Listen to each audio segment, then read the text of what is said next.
অন্নপূর্ণা যোজনার ৩,০০০ টাকা পাওয়ার জন্য কি আপনি আবেদন করেছেন? আপনার অ্যাপ্লিকেশন স্টেটাস কি ভেরিফাইড বা অ্যাপ্রুভ দেখাচ্ছে? তাহলে কিন্তু খুশি হয়ে হাত তুলে বসে থাকলেই হবে না। একটা ছোট্ট কাজ যদি আপনি না করেন, সেই কাজ না করার ভুলের কারণে কিন্তু আপনার ব্যাংক অ্যাকাউন্টে অন্নপূর্ণা যোজনার টাকা ঢুকবে না। কি সেই কাজ এবং বাড়িতে বসেই সেই কাজ কিভাবে করবেন সেই নিয়েই আজকের ভিডিও। নমস্কার, আপনারা দেখছেন কলকাতা টিভির, সঙ্গে রয়েছি আমি আয়ুষী। অন্নপূর্ণা যোজনায় কি করে আবেদন করবেন, কি করে অ্যাপ্লিকেশন স্ট্যাটাস চেক করবেন, বা অ্যাপ্লিকেশন সংক্রান্ত যদি কোনো সমস্যা হয় হেল্পলাইন নম্বর, সবকিছুরই কিন্তু প্রতিবেদন আগেও তুলে ধরেছি আপনাদের জন্য। তবে এইবার জানাতে এসেছি যে আপনার অ্যাপ্লিকেশন স্ট্যাটাস যদি অ্যাপ্রুভড বা ভেরিফাইড দেখায়, তার মানে আপনার অ্যাপ্লিকেশন কিন্তু অ্যাপ্রুভ হয়ে গেছে, ৩,০০০ টাকা পাওয়ার কিন্তু আপনি যোগ্য। তবে এই একটা ছোট্ট কাজ যদি আপনি না করেন, তাহলে সেই ৩,০০০ টাকা আপনার ব্যাংক অ্যাকাউন্টে কিন্তু ঢুকবে না। কি সেই কাজ? প্রথমত, আপনার ব্যাংক অ্যাকাউন্টের সঙ্গে কিন্তু আপনার আধার কার্ড লিংক থাকতে হবে।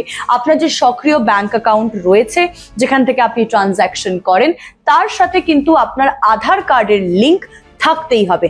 তার সঙ্গে আরো জরুরি বিষয়, ডিবিটি পরিষেবাও কিন্তু সক্রিয় থাকতে হবে, অর্থাৎ ডিরেক্ট বেনিফিট ট্রান্সফার। তা না হলে কিন্তু সরকার আপনাকে আপনার টাকা ব্যাংক অ্যাকাউন্টে পৌঁছে দিতে পারবে না। কেন এটা জরুরি সেটাও জানিয়ে রাখা খুবই প্রয়োজন। সরকার এখন সমস্ত প্রকল্পের টাকা কিন্তু ডিবিটির মাধ্যমে সরাসরি ব্যাংক অ্যাকাউন্টে পাঠিয়ে দেয়। সেই কারণে আধার সংযুক্ত এবং সচল ব্যাংক অ্যাকাউন্ট যদি না থাকে, তাহলে কিন্তু অন্নপূর্ণা যোজনার টাকা আপনার ব্যাংক অ্যাকাউন্টে ঢুকবে না। আগেও জানালাম যে বাড়িতে বসে কিন্তু আপনি এই দুটো পদ্ধতি করে নিতে পারেন। ব্যাংক অ্যাকাউন্টের সাথে আধার কার্ড লিংক করে নিতে পারেন এবং ডিবিটি ট্রান্সফার সক্রিয় আছে কিনা তাও দেখে নিতে পারেন। কিন্তু সেটা করবেন কিভাবে সেটাও জানিয়ে রাখবো। প্রথমে যে এনপিসিআই এর পোর্টাল রয়েছে, সেখানে আপনাকে যেতে হবে। সেখানে কাস্টমার সেকশন বলে একটা সেকশন আপনারা পাবেন।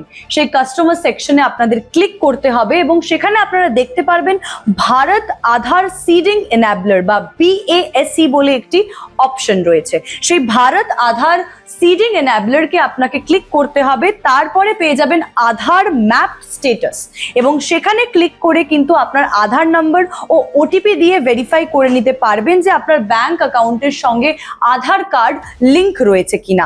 বা আপনারা মাই আধার পোর্টালেও যেতে পারেন, সেখানে লগ ইন করতে পারেন।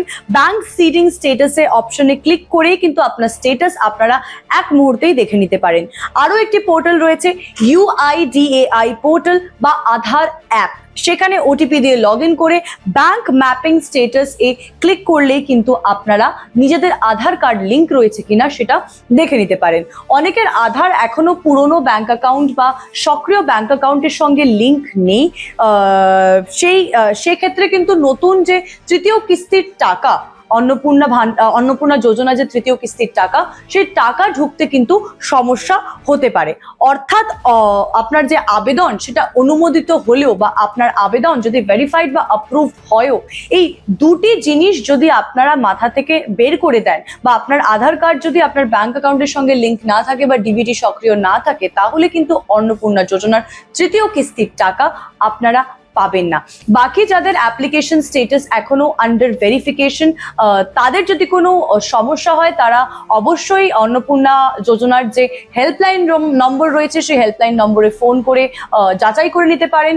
8282082820, অর্থাৎ 8282082820, এই নম্বরে ফোন করে কিন্তু যে কোনো রকমের সাহায্য আপনারা নিতে পারেন। সোমবার থেকে শনিবার অবধি কিন্তু এই হেল্পলাইন খোলা থাকে। কিন্তু আপনার অ্যাপ্লিকেশন স্ট্যাটাস যদি রিজেক্টেড দেখায়, তার মানে আপনি যে আবেদন করেছেন সেটা খারিজ করে দেওয়া হয়েছে। আরো খবরের জন্য চোখ রাখুন কলকাতা টিভির পর্দায়, রাত দিন 7 দিন।